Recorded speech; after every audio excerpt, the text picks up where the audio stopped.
হামে ঢাকা, রাজশাহী ও কুষ্টিয়ায় ৫ জনের মৃত্যু। হাসপাতালগুলোতে বাড়ছে রোগীর চাপ।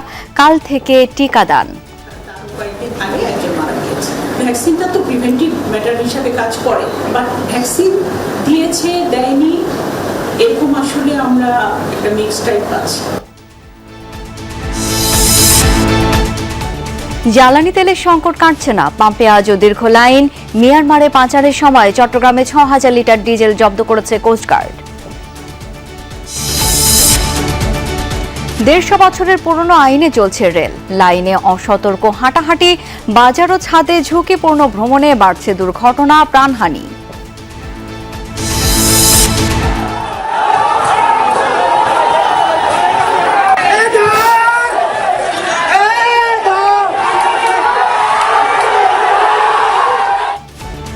ফরিদপুরের ভাঙ্গায় মাইকিংকে কেন্দ্র করে ৮ গ্রামের বাসিন্দাদের সংঘাত। আহত ২ শতাধিক। ৫ ঘণ্টা পর যৌথ বাহিনীর চেষ্টায় পরিস্থিতি নিয়ন্ত্রণে। ফ্যামিলি, কৃষক কার্ড আর খাল খননের খরচ জোগানোর চাপে এনবিআর। মেগা প্রকল্পে অপচয় রোধ, উন্নয়ন বাজেট কাটছাঁটে জোর দিচ্ছে সরকার। এই মুহূর্তে কিন্তু সরকারের এক ধরনের রাজস্ব সংকট রয়েছে। সুতরাং এই মুহূর্তে সরকারকে অন্তত যৌক্তিকভাবে ব্যয়েরও প্রশ্ন দাঁড়ায়। কিভাবে আমরা করব সেই কর্মসূচি আমরা গ্রহণ করছি। আমরা বেশ কিছু জায়গা চিহ্নিত করেছি।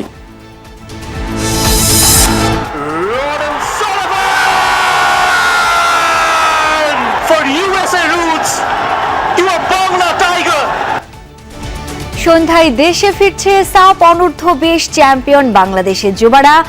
সংবর্ধনার প্রস্তুতি বাফুফের।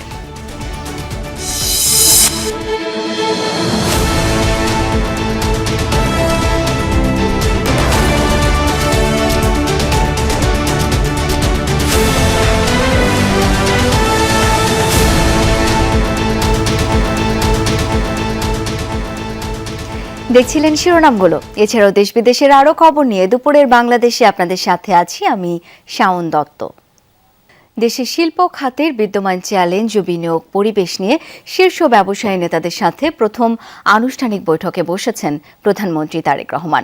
প্রধানমন্ত্রী কার্যালয়ে চলছে সেই বৈঠক। সেখান থেকে যুক্ত হচ্ছেন সহকর্মী আরিফিন শাকিল।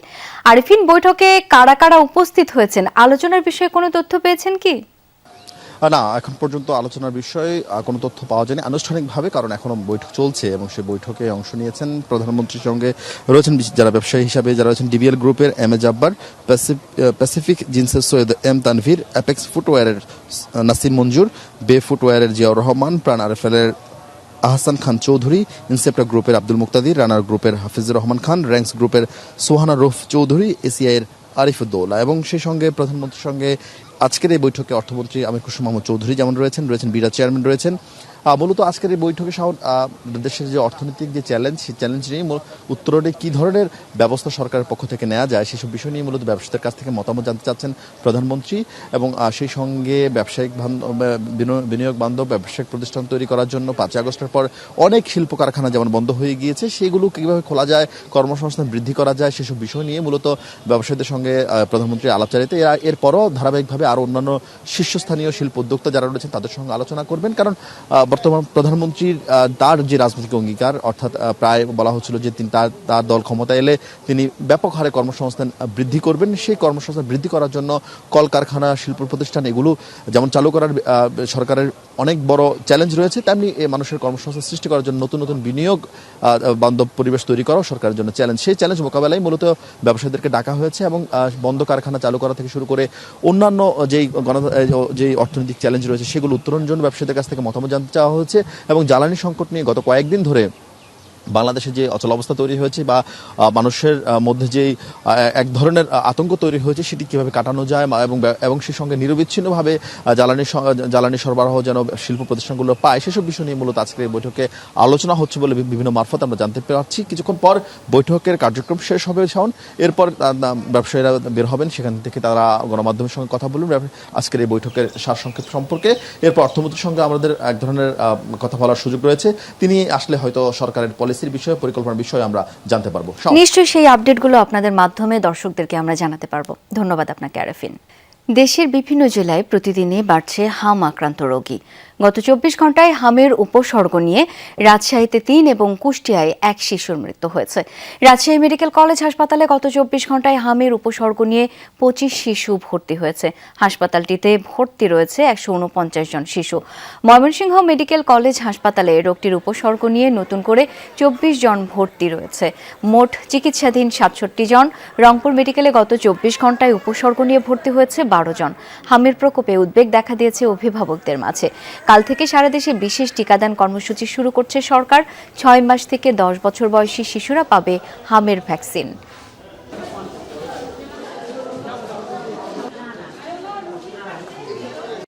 জ্বর ছাড়ে না, বমি করে, শরীরের মধ্যে হাম বাড়েছে, গত এক সপ্তাহ বেশি হইতেছে। জ্বরটা কমেনি, যার কারণে আমি নিয়ে আসছি যে 103 থেকে 104 বারবার আপ ডাউন করতেছে, বাচ্চা চোখ খুলতেছিল না। এদিকে ঢাকায় আগামীকাল সকাল 9টায় হামের বিশেষ টিকাদান শুরু হবে বলে জানিয়েছে স্বাস্থ্য মন্ত্রণালয়। প্রথম পর্যায়ে টিকা দেওয়া হবে 30টি উচ্চ ঝুঁকিপূর্ণ এলাকায়।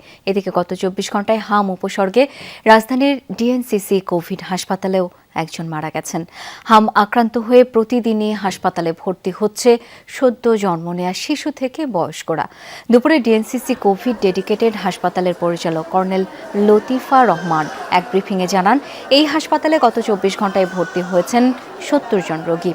এখন পর্যন্ত সর্বমোট চিকিৎসা নিচ্ছেন 304 জনের বেশি। শিশুদের আক্রান্তের সংখ্যাই বেশি। আরও জানান, হাসপাতালে চিকিৎসক সংকট নেই, হাম রোগীদের চিকিৎসার জন্য ওয়ার্ড ও বেডেরও সংকট নেই। তবে টিকা প্রদান শুরু হলে সংক্রমণের হার কমে আসবে বলে আশার কথাও জানান তিনি।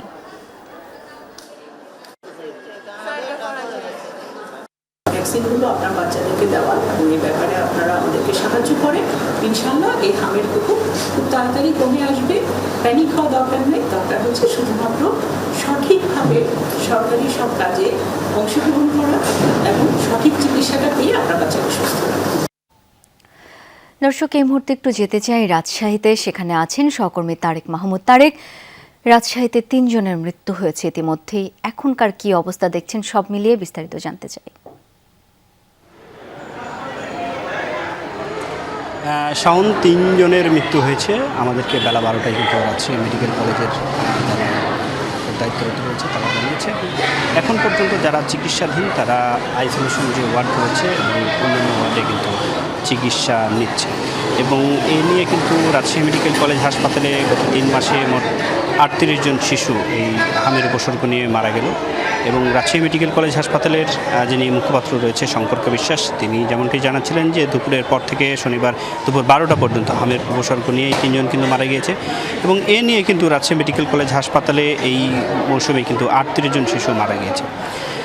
শনিবার দুপুর পর্যন্ত 24 ঘন্টায় নতুন করে ভর্তি রয়েছে মোট 25 জন রোগী। এই দিন হাসপাতালে হামের চিকিৎসা নিয়ে কিন্তু ভর্তি রয়েছে এখন পর্যন্ত 149 জন এবং চিকিৎসা শেষে বাড়ি ফিরেছে 3 জন। এ নিয়ে ফেব্রুয়ারি থেকে এ পর্যন্ত হামের উপসর্গ নিয়ে মোট রোগীর ভর্তি সংখ্যা দাঁড়িয়েছে 377 জন। এবং শনিবার আমরা যতটুকু দেখাচ্ছি যে আজকে শনিবার সকালে কিন্তু রাজশাহী মেডিকেল কলেজ হাসপাতালে শিশু বিভাগে আইসিইউ পরিদর্শন করেছেন রাজশাহী সিটি কর্পোরেশনের যিনি দায়িত্বরত প্রশাসক রয়েছেন মাহফুজুর রহমান টিটন এবং নবনিযুক্ত জেলা প্রশাসক কাজী শহীদুল ইসলাম। তারা হামের উপসর্গ নিয়ে আক্রান্ত শিশুদের চিকিৎসার খোঁজখবর নিয়েছেন এবং সিটি কর্পোরেশনের দায়িত্বরত এলাকায় যেমন আগামীকাল থেকে এই 64টি স্থানে 8,000 ডোজ টিকা মজুদ আছে এবং সরকারের নির্দেশনা মোতাবেক সেগুলো প্রদান করা হবে। সে বিষয়টি কিন্তু এখন পর্যন্ত আমাদেরকে তারা জানিয়েছেন। এবং রাজশাহী মেডিকেল কলেজ হাসপাতালের যে আইসোলেশন ওয়ার্ড এবং 10 নম্বর 24 নম্বর ওয়ার্ড রয়েছে সেখানে কিন্তু যারা ভর্তিরত রয়েছে হামের উপসর্গ নিয়ে তাদের চিকিৎসা চলছে। শাওন। তারেক, ধন্যবাদ আপনাকে। দেশজুড়ে কাটছে না জ্বালানি তেলের সংকট। পাম্পগুলোর সামনে ব্যক্তিগত গাড়ি ও মোটর বাইক চালকদের লম্বা লাইন। সকাল থেকেই রাজধানীর বেশিরভাগ পাম্পে মিলছে না তেল। পাম্পের কর্মচারীরা বলছেন ডিপো থেকে এখনো তেলের গাড়ি আসেনি। এদিকে আজকে পাম্পগুলোতে অকটেন পেট্রোলের সংকট রয়েছে, ফলে মোটরসাইকেল এবং ব্যক্তিগত গাড়ির দীর্ঘ সারি। এ সময় গ্রাহকরা বলেন তাদের জ্বালানি তেল শেষ, অনেকে অফিস বাদ দিয়ে তেলের জন্য লাইনে দাঁড়িয়েছেন। আজ তেল না পেলে কাজ করতে পারবেন না তারা।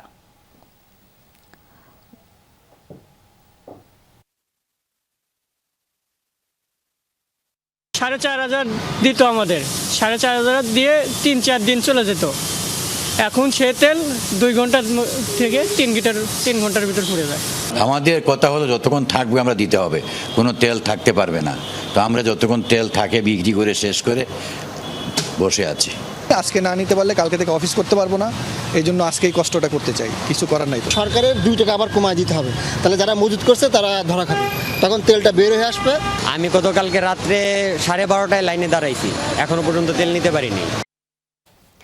দর্শক, জ্বালানি পরিস্থিতি নিয়ে আরও তথ্য আমরা জেনে নেব আমার সহকর্মী শাকিল হাসানের কাছ থেকে। তবে তার আগে একটু যেতে চাই সচিবালয়ে, স্বাস্থ্যমন্ত্রী কথা বলছেন, সেখানে চলে যাচ্ছি।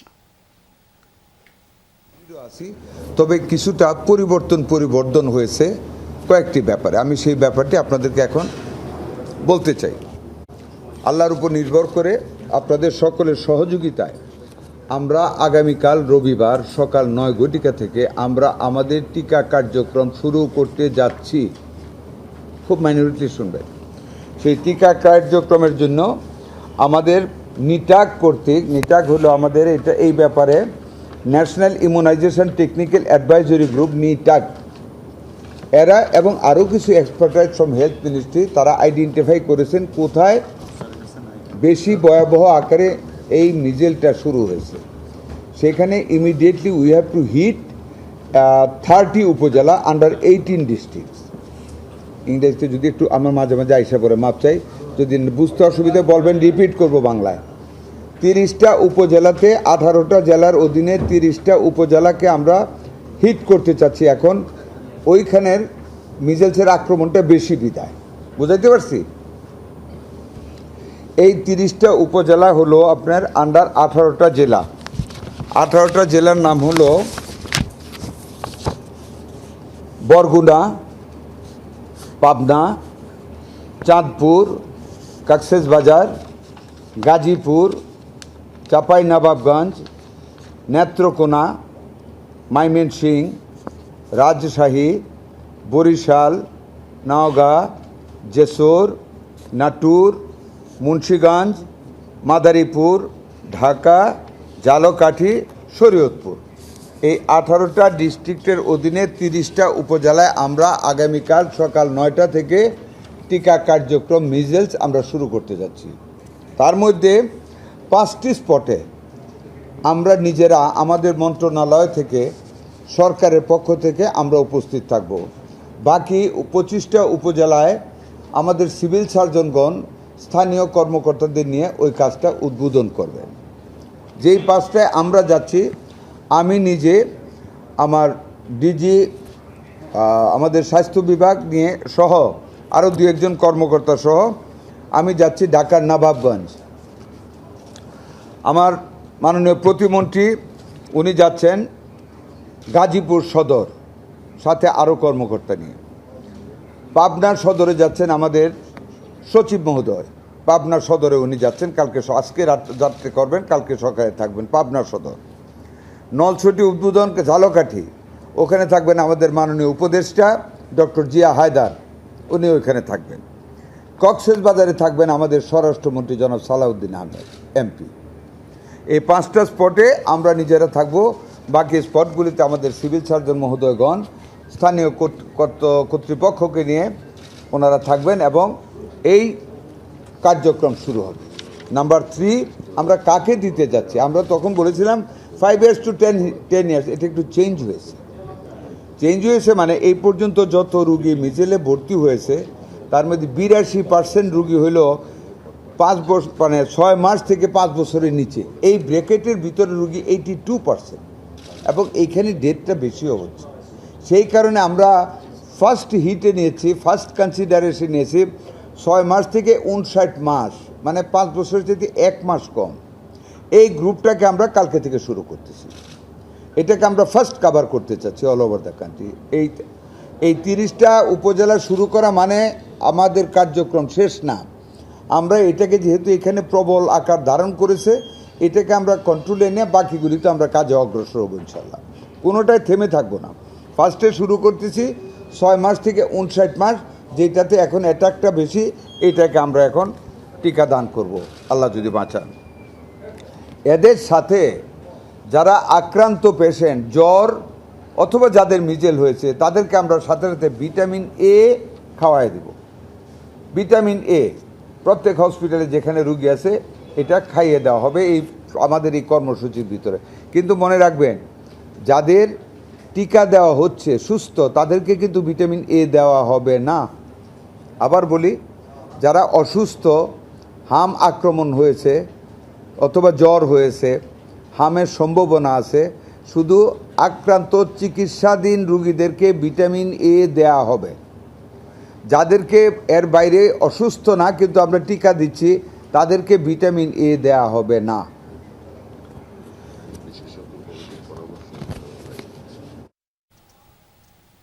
দর্শক, আগামীকাল সকাল ৯টা থেকে হামের টিকা কার্যক্রম আবারও শুরু হবে, সে কথাই জানাচ্ছিলেন স্বাস্থ্যমন্ত্রী। সচিবালয়ে ব্রিফিং করছিলেন তিনি। আমরা এবার একটু যেতে চাই জ্বালানি পরিস্থিতির খবর জানতে। সহকর্মী শাকিল হাসান অপেক্ষা করছেন। শাকিল, এই মুহূর্তে কোথায় আছেন আপনি? সেখানে পরিস্থিতি কেমন? সবাই পর্যাপ্ত তেল পাচ্ছেন কিনা জানাবেন। শাওন, আমি এখন যেখানে আছি কল্যাণপুরের একটি পেট্রোল পাম্পে। এখানে ঘন্টা দেড়েক আগে থেকে তেল এসে পৌঁছেছে।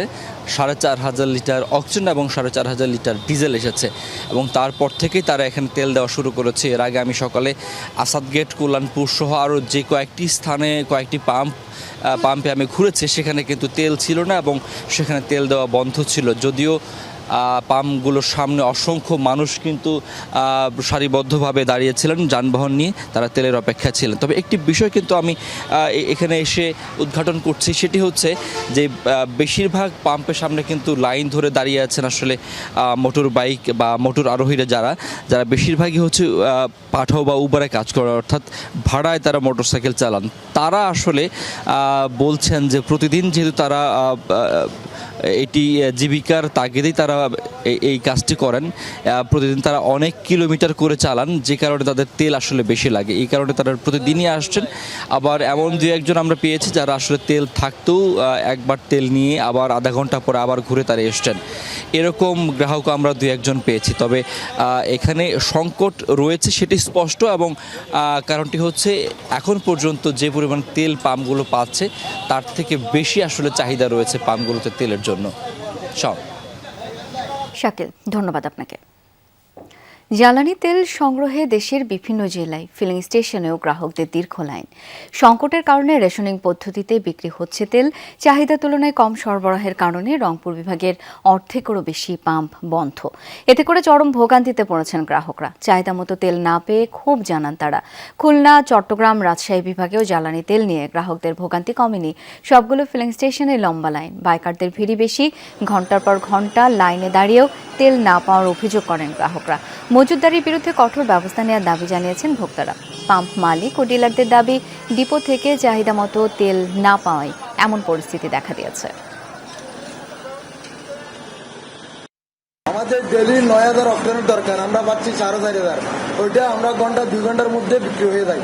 প্রত্যেকদিন মনে করেন আমাদের মিনিমাম তেল দরকার ৩০ লিটার, আমরা তেল পাচ্ছি ১৫ লিটার। ফরিদপুরের ভাঙ্গায় ফুটবল খেলার জন্য মাইকিং করাকে কেন্দ্র করে দ্বিতীয় দিনের মতো সংঘর্ষে জড়িয়েছে ৮ গ্রামের বাসিন্দা। সকাল থেকেই দেশীয় অস্ত্র নিয়ে সংঘাতে জড়ায় মনসুরাবাদ, খাপুড়া, মাছিকান্দা, সিঙ্গারিয়া সহ ৮ গ্রামের লোকজন। টানা ৫ ঘন্টার সংঘর্ষে আহত হয় উভয় পক্ষের ২ শতাধিক। লুট করা হয় অর্ধ শতাধিক দোকানপাট। খবর পেয়ে ঘটনাস্থলে গিয়ে প্রায় ২.৫ ঘন্টার চেষ্টায় পরিস্থিতি নিয়ন্ত্রণে আনে যৌথ বাহিনী। সংঘর্ষে আহত হয়েছেন কয়েকজন পুলিশ সদস্য।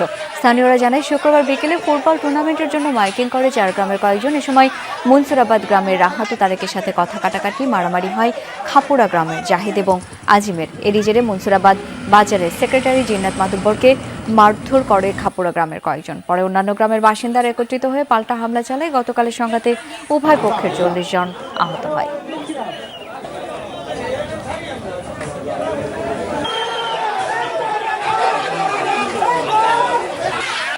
মাঝিকান্দা, খাপুরিয়া, সিঙ্গারিয়া, ওরা ৩ গ্রাম এক, আর মনসুরাবাদ এক। কিন্তু মনসুরাবাদ গ্রামরা মানছে তারা কার্য করবে না, কার্যের পক্ষে না, কিন্তু ওরা কার্য করবে। প্রায় হয়তো ১০০-র মতো হয়ে যাবে। আর প্রশাসনের তো ভূমিকাই নাই। ফুটপাত ও রাস্তার পাশের অংশে অবৈধভাবে গড়ে ওঠা দোকান উচ্ছেদে তৃতীয় দিনের মতো রাজধানী জুড়ে চলছে ডিএমপির বিশেষ অভিযান। সকালে মোহাম্মদপুরের টাউন হল এলাকায় অভিযান পরিচালনা করে তেজগাঁও বিভাগের উপ পুলিশ কমিশনার। জানান, ফুটপাতের ব্যবসায়ীদের সতর্ক করা হচ্ছে, কিন্তু তারা যদি আইন না মানেন তাহলে কঠোর হবে পুলিশ। তবে সকাল থেকে দেখা যায় অভিযানের খবরে আগে থেকেই নিজেদের দোকানপাট সরিয়ে নিচ্ছেন ক্ষুদ্র ব্যবসায়ীরা। ঢাকা মহানগরের ৮ জোনে চলছে এই অভিযান।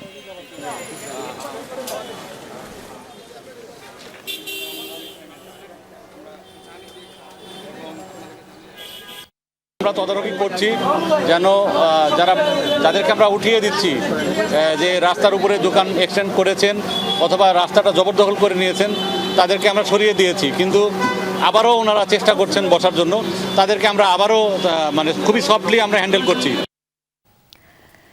ব্যক্তি শেখ মুজিবুর রহমানের নেতৃত্বে দেশে মুক্তিযুদ্ধ হয়নি, সর্বস্তরের মুক্তিকামী সাধারণ মানুষের নেতৃত্বে দেশ স্বাধীন হয়েছে, কথা বলেছেন স্থানীয় সরকার মন্ত্রী মির্জা ফখরুল ইসলাম আলমগীর। সকালে হবিগঞ্জের তেলিয়াপাড়ায় জেলা মুক্তিযোদ্ধা কমান্ড আয়োজিত অনুষ্ঠানে মন্ত্রী বলেন, স্বাধীনতার ঘোষণা দিয়েছিলেন মেজর জিয়াউর রহমান। এরপরই সেনাবাহিনী সামরিক সদস্যরা মুক্তিযুদ্ধে ঝাঁপিয়ে পড়েন। মির্জা ফখরুল বলেন, সাবেক প্রধানমন্ত্রী বেগম খালেদা জিয়া প্রথম নারী মুক্তিযোদ্ধা। মন্ত্রী আরও বলেন, জেনজিরা দেশের ইতিহাস ভালো জানে না। গত 15 বছর ফ্যাসিস্ট সরকার তাদের প্রকৃত ইতিহাস জানতে দেয়নি।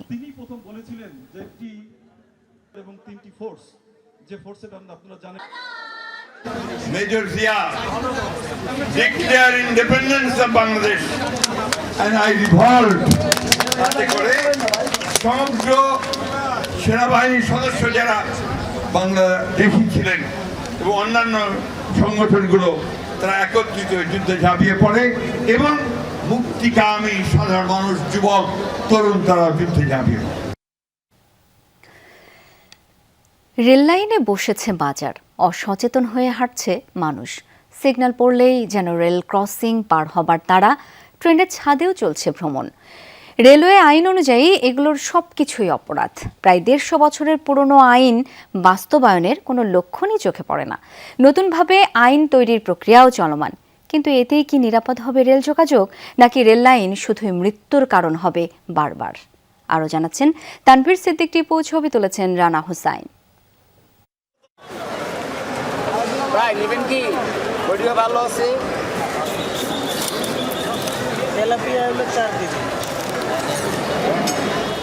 দেখে মনে হতে পারে সাধারণ কোনো মাছ বাজারের দৃশ্য, কিন্তু এই বাজারটির পুরোটাই বসেছে রেল লাইনের উপরে, যেখান দিয়ে কয়েক মিনিট পর পর ছুটে যায় ট্রেন।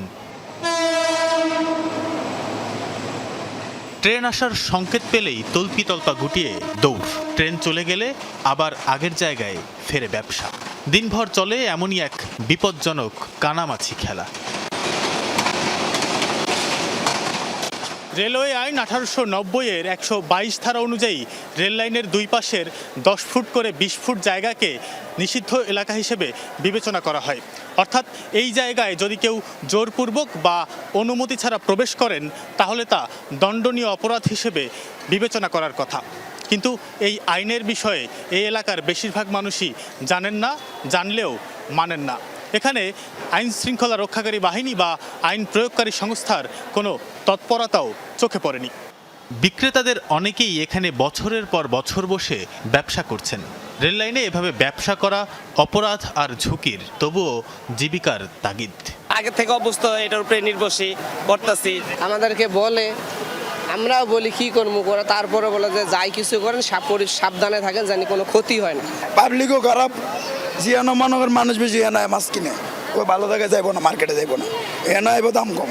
এত দুর্ঘটনা হয় তাও তো থামে না, উঠাইতে আসে, আবার 2 দিন যায়, আবার দেই। ঠিক শুধু ব্যবসা নয়, রেল লাইন হাঁটারও পথ। রেলের আইন বলছে এটিও অপরাধ, কিন্তু জানেন কেউ? আমি এই কারণ বাজারে এইভাবে যাবো, সহজভাবে গেলাম, এই কারণে আসলাম, এই আমার কাছে আসা হইলো। এরকম কেউ এভাবে বলে নাই যে এদিক দিয়ে চলাফেরা করা যাবে না বা এটা নিষেধ। আরও কোটি কোটি মানুষ এই আইন সম্পর্কে জানে না, এটা জানানোর দায়িত্ব সরকারের, রেল মন্ত্রণালয়ের।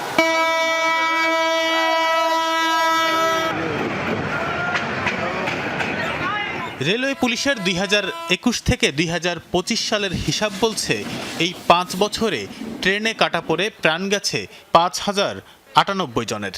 ট্রেন লাইনের উপর বসা বা চলাচলের কারণে মারা গেছেন 2,417 জন।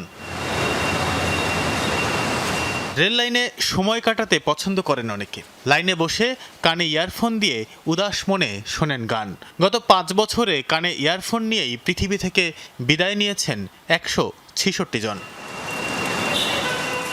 বিদ্যমান আইন, যেটা 1890 সালের, তাতে রেল সীমানায় অনুমতি ছাড়া প্রবেশ বা অবস্থান করলে 20 থেকে 50 টাকা জরিমানা। নতুন একটি আইনের খসড়াও করা আছে, যেখানে জরিমানা বাড়িয়ে করা হয়েছে 500 থেকে 1000।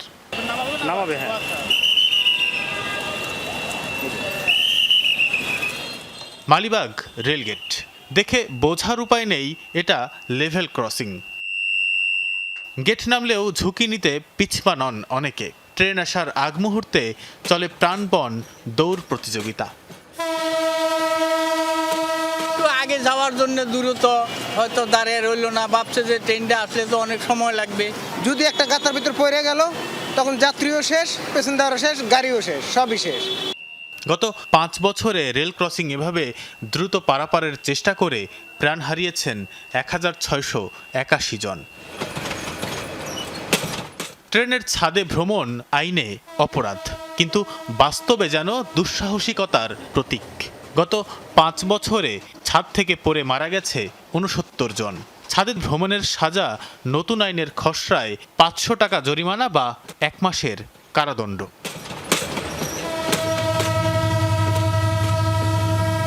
এই চিত্র পুরো দেশের রেল যোগাযোগ ব্যবস্থার। কোথাও মহাসড়কের সাথে যুক্ত রেল লাইন, কিন্তু নেই রেল ক্রসিং। কোথাও আবার রেল ক্রসিং থাকলেও নেই গেটম্যান। রেল পুলিশের হিসাবে সারা দেশে 1934টি রেল ক্রসিংয়ের মধ্যে 725টি অবৈধ। নতুন আইনের খসড়ায় অনুমতি ছাড়া রেলগেট বা পারাপারের পথ তৈরি করলে 5 বছর পর্যন্ত কারাদণ্ড আর 5 লাখ টাকা জরিমানার বিধান। বিদ্যমান আইনেরই কোনো ব্যবহার হয়নি কখনো, তৈরি করা যায়নি কোনো নজির। রেল পুলিশ বলছে তাদের পর্যাপ্ত লোকবল নেই। বাংলাদেশের বহু জায়গায় এই রেল লাইনের উপরে এরকম আছে। আমাদের রেলওয়ে পুলিশের যে জনবল এত কম, এটা স্টেশন, প্ল্যাটফর্ম, রেল, আমাদের যেমন টিজি পার্টি, আমাদের ট্রেন গার্ড, যেটা স্বল্পতার কারণে আমরা কিন্তু সব ট্রেনে আমরা ট্রেন গার্ডও দিতে পারি না। রেল কর্তৃপক্ষ বলছে রেল লাইনে সবসময় 144 ধারা জারি থাকলেও তা মানানো যায় না। রেল লাইনের উপরে কিন্তু সবসময় বহাল আছে 144 ধারা। তো এটা আমাদের অনেকেই কিন্তু জনসাধারণ বা জনগণ ওনারা কিন্তু জানেন না, আবার যারা জানেন তারাও মানতেছেন না। ইভিকশন করা শেষ, দেখা গেছে এর পরবর্তী ওই দিন অথবা পরবর্তী দিন থেকে আবার নতুন করে শুরু করে। বুয়েটের দুর্ঘটনা গবেষণা ইনস্টিটিউটের এই অধ্যাপক বলছেন আইন কার্যকরে দরকার সদিচ্ছা, সেটাই কখনোই হয়নি কারো। গ্রুপে গ্রুপে বসা, কথা বলা, রেলের পাশে যারা আছে তারাও তো দীর্ঘদিন আছে, তাদেরকে আমরা সরাইতে হবে। কী প্রক্রিয়া যায় তাদের সাথেও কথা বলে বলে কাজ করতে হবে। স্থানীয় সরকার, গভর্নমেন্টকেও রাখতে হবে, কারণ তারও রাস্তা কিন্তু এখানে। সে কীভাবে ডিজাইন করবে এটাও হাইওয়েকে আবার রাখতে হবে। আমরা একজন আরেকজনকে মানি না। বছরের পর বছর ধরে চলা এই বিশৃঙ্খলা নতুন আইনে কতটা বদলাবে, নাকি অবহেলা আর অসচেতনতায় ঝরতেই থাকবে প্রাণ? তানফির সিদ্দিক, টিপু, যমুনা নিউজ, ঢাকা। নিজের জীবনের প্রশ্নে মানুষকে নিশ্চয়ই এতটুকু সচেতন হওয়াই উচিত, সেটাই প্রত্যাশা করছি সবাই। ফ্যামিলি ও কৃষক কার্ড, খাল খননের মতো বড় বড় প্রকল্পের খরচ বহনের চাপ পড়ছে রাজস্বের উপরও। বিশাল এই মহাযজ্ঞের ব্যয় বহনে মেগা প্রকল্পে অপচয় রোধ, উন্নয়ন বাজেটে কাটছাঁটের পাশাপাশি রাজস্ব আহরণে জোর দিচ্ছে সরকার। তাই আগামী কয়েক বছরের মধ্যে কর জিডিপির অনুপাত 10% নিয়ে যেতে চায় এনবিআর। তৈরি করা হচ্ছে করজাল বিস্তৃতের হিটম্যাপ। 16 মার্চ দিনাজপুর থেকে আনুষ্ঠানিকভাবে খাল খনন প্রকল্প শুরু করেছে সরকার। পাউবর মতে 30 ফিট চওড়া আর 10 ফিট গভীর একটি খাল খননে লাগে 2 কোটি টাকার মতো। এই হিসেবে 20,000 কিলোমিটার খাল খনন ও পুনঃখননে লাগতে পারে 5,000 কোটি টাকার কম বেশি। সম্ভাব্য খরচের তালিকায় সরকারের আরেক জনপ্রিয় উদ্যোগ ফ্যামিলি কার্ড প্রকল্প। দেশের প্রায় 4 কোটি পরিবারকে এই সামাজিক সুরক্ষার আওতায় আনলে বছরে ব্যয় হতে পারে 1,20,000 কোটি টাকার মতো। জরুরি তবে ব্যয়বহুল আরেক প্রকল্প কৃষক কার্ড, যার ডেটাবেইস আর কার্ড তৈরিতেই ব্যয় ধরা হয়েছে 681 কোটি টাকা। কোথা থেকে আসবে এই বিপুল বাড়তি অর্থ, সেই হিসাব মিলাচ্ছে অর্থ ও পরিকল্পনা বিভাগ। এজন্য বড় বড় প্রকল্পে অপচয় রোধ, উন্নয়ন বাজেটে কাটছাঁটের পথে হাঁটছে সরকার। একই সাথে কর ব্যবস্থাপনায় পরিবর্তন আনতে যাচ্ছে এনবিআর। শর্ট টাইম এটাকে 10% কর জিডিপির হার 10% উন্নীত করতে হবে, এটা কিন্তু ওটা একটা টার্গেট আমাদেরকে দিয়েছে। কিভাবে আমরা করবো সেই কর্মসূচি আমরা গ্রহণ করছি। আমরা বেশ কিছু জায়গা চিহ্নিত করেছি, কিভাবে আমাদের সক্ষমতা বৃদ্ধি করতে হবে, কিভাবে আমাদের করের নেটটা কিভাবে বৃদ্ধি করে আমরা এটাকে এগিয়ে নিয়ে যেতে পারি, কিভাবে কর হারটা যৌক্তিকীকরণ করতে পারি। সেন্টার ফর পলিসি ডায়ালগ সিপিডির গবেষণা পরিচালক বলছেন, যথাযথ উদ্যোগ নেওয়া হলে বছরে কম বেশি আরও 2 লাখ কোটি টাকার রাজস্ব আহরণ হতে পারে। সেখান থেকেই আসতে পারে এসব প্রকল্প ব্যয়ের বড় একটি অংশ। কিন্তু এই প্রকল্পগুলো জনতুষ্টির কিনা, এগুলোর কলেবর কতটা হবে তা ভেবে দেখার অবকাশ রয়েছে। আমরা প্রকৃত অর্থটি জানি না। এই মুহূর্তে কিন্তু সরকারের এক ধরনের রাজস্ব সংকট রয়েছে, সুতরাং এই মুহূর্তে সরকারকে অন্তত যৌক্তিকভাবে ব্যয়েরও প্রশ্ন দাঁড়ায়, যদিও সামাজিক খাতে ব্যয়ের একটা প্রাধিকার রয়েছে। তবে এর মানে এই না যে সরকারের এই ধরনের রাজস্বর উৎস নেই। সিপিডির একটি গবেষণা আমরা দেখেছি যে সরকার প্রতি বছর কর ফাঁকি বা কর এড়িয়ে যাওয়া অথবা কর জালের বাইরে থাকার জন্য 2021 সালের হিসেবে প্রায় 2,20,000 কোটি টাকার মতো অর্থ থেকে বঞ্চিত হচ্ছে। তবে বাস্তবতা হচ্ছে 4 দফায় সময়সীমা বাড়িয়েও রিটার্ন দাখিলের কাঙ্ক্ষিত লক্ষ্যমাত্রা অর্জিত হয়নি। 25শে জুলাই থেকে ফেব্রুয়ারি পর্যন্ত প্রায় 71,000 কোটি টাকার রাজস্ব ঘাটতিতে এনবিআর। হুমায়ুন রশিদ, যমুনা নিউজ, ঢাকা। শেরপুর 3 আসনের নির্বাচন ঘিরে প্রার্থীদের জমজমাট প্রচারণা চলছে। দুপুরে ঝিনাইগাতী উপজেলা স্টেডিয়াম মাঠে নিজেদের প্রার্থীর পক্ষে নির্বাচনী জনসভা করে জামায়াতের নেতাকর্মীরা। এদিকে প্রচারণা শুরুর পর থেকেই সামাজিক, ধর্মীয় সহ নানা আয়োজনে অংশ নিয়ে জনগণের দোয়া ও সমর্থন পাওয়ার চেষ্টা করছেন প্রার্থীরা। বিভিন্ন রাজনৈতিক কর্মসূচির মাধ্যমে দিচ্ছেন প্রতিশ্রুতি। আগামী 9 এপ্রিল অনুষ্ঠিত হবে শেরপুর 3 আসনের নির্বাচন। এতে বিএনপি, জামায়াত সহ প্রতিদ্বন্দ্বিতা করছেন 3 জন প্রার্থী। জামায়াত প্রার্থীর মৃত্যুর কারণে আসনে নির্বাচন স্থগিত করেছিল নির্বাচন কমিশন।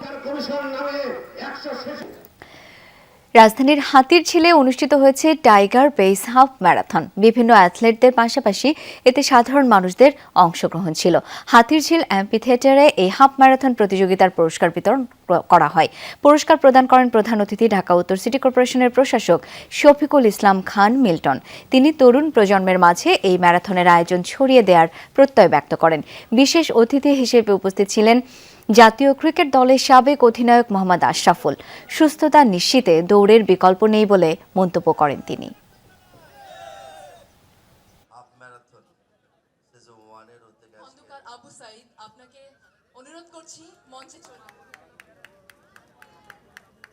ওয়েদার নিয়ে একটু টেনশনে ছিলাম, বৃষ্টি হয় না, গরম থাকে, তারপরেও আলহামদুলিল্লাহ ওয়েদার ভালো ছিল। ফার্স্ট টাইম ম্যারাথনে দৌড়াইলাম এবং আমি মোটামুটি 1 ঘন্টা 17 মিনিট হাতে রেখে এটা কমপ্লিট করতে পেরেছি। বাংলাদেশের সব মানুষই খুব সচেতন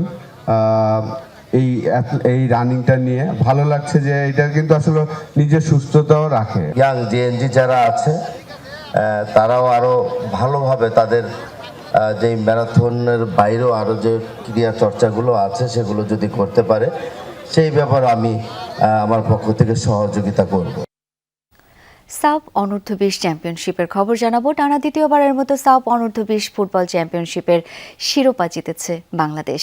মালদ্বীপের মালে জাতীয় স্টেডিয়ামে টুর্নামেন্টের ফাইনালে নির্ধারিত সময়ের খেলা গোলশূন্য শেষ হয়। টাইব্রেকারে ভারতকে 4-3 গোলে হারিয়ে শিরোপা ধরে রাখে বাংলাদেশ। আজ সন্ধ্যায় দেশে ফিরবে যুবারা।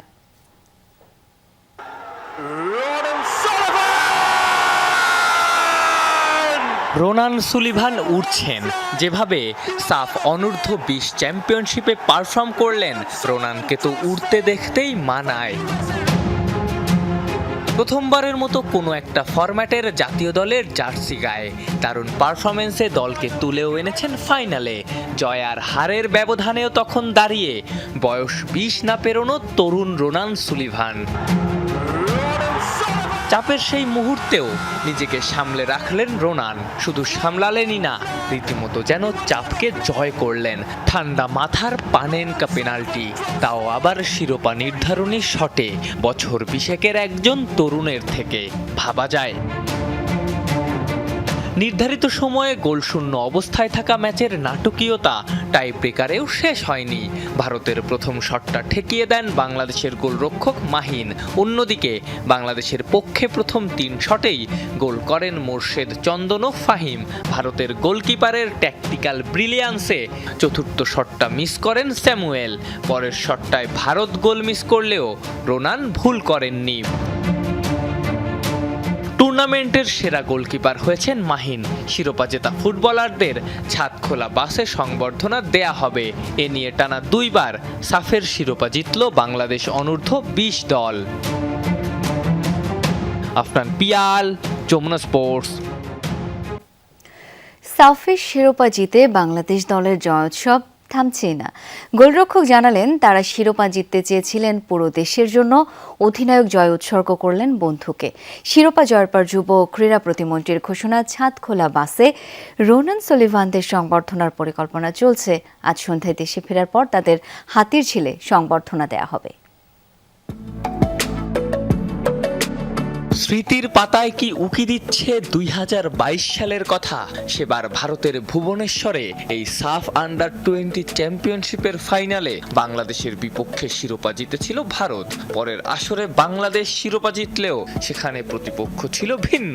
এবার ভারতকে হারিয়ে শিরোপা জিতে যেন বছর 4 আগে ভারতের কাছে হারের হিসেবটাই সুদে আসলে মিটিয়ে লাল সবুজের ওই অহংকারকে আরো উঁচুতে তুললেন মিঠু চৌধুরীরা।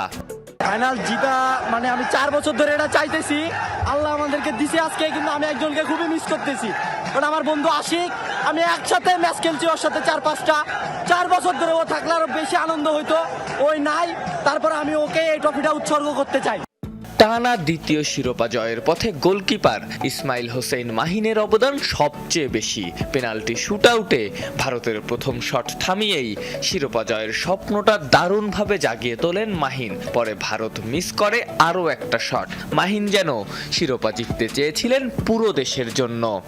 প্রথম গোলটা ঠেকানোর পরে কেমন লাগছে বা ওই সময়টা মাথায় কি কাজ করছে? অসাধারণ। আমি মনে করছিলাম যে 20 কোটি মানুষের স্বপ্নটারে আমি রক্ষা করতে পারছি। স্বপ্নের ফাইনাল, আলহামদুলিল্লাহ। সবার আগে আল্লাহর কাছে লাখ লাখ শুকরিয়া, আজকে আমরা চ্যাম্পিয়ন হতে পেরেছি। আজকের জয় আমরা দেশবাসীকে উৎসর্গ করলাম, আলহামদুলিল্লাহ। এই উৎসবের রংটা আরো রঙিন করেছেন মালের জাতীয় স্টেডিয়ামে আসা বাংলাদেশি দর্শকরা। মাঠে থেকে ম্যাচের শুরু থেকেই তারা রোনান মাহিনদের জন্য গলা ফাটিয়েছেন। দেশে বোকা বাক্সের সামনে প্রার্থনায় মগ্ন ছিলেন কোটি কোটি দর্শক। তাদেরই একজন আমিনুল হক। শিরোপা জয়ের পর যুব ও ক্রীড়া প্রতিমন্ত্রীর ঘোষণা, ছাদ খোলা বাসে মোর্শেদ, ফয়সাল, ফাহিমদের সংবর্ধনার পরিকল্পনা চলছে। বাংলাদেশ দলকে আমাদের মাননীয় প্রধানমন্ত্রী এবং দেশবাসীর পক্ষ থেকে অভিনন্দন জানাই এবং আমাদের ক্রীড়া পরিবারের পক্ষ থেকে অভিনন্দন জানাই। পাশাপাশি আমরা খেলোয়াড়দেরকে বরণ করার জন্য অপেক্ষা রয়েছি। ইনশাল্লাহ আমরা এয়ারপোর্টে গিয়ে আমাদের এই বীর সন্তানদেরকে আমরা ইনশাল্লাহ বর্ণাঢ্যভাবে তাদেরকে রিসিভ করব।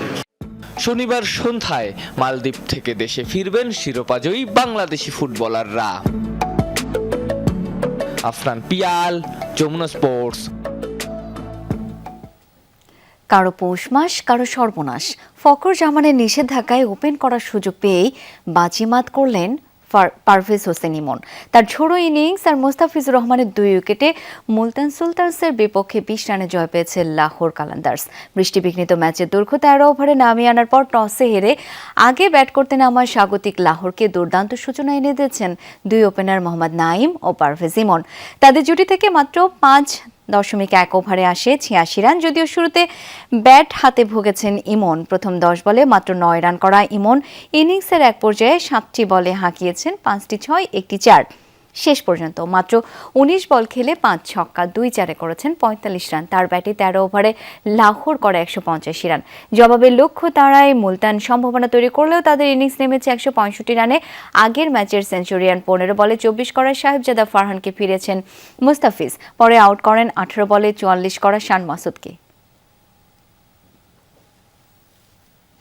দুপুরে বাংলাদেশের প্রথম ঘন্টা থেকে আমি শাওন দত্ত বিদায় নিচ্ছি। পরের ঘন্টার খবর নিয়ে ফিরবেন সহকর্মী নুসরাত বৃষ্টি। আমাদের সাথেই থাকুন।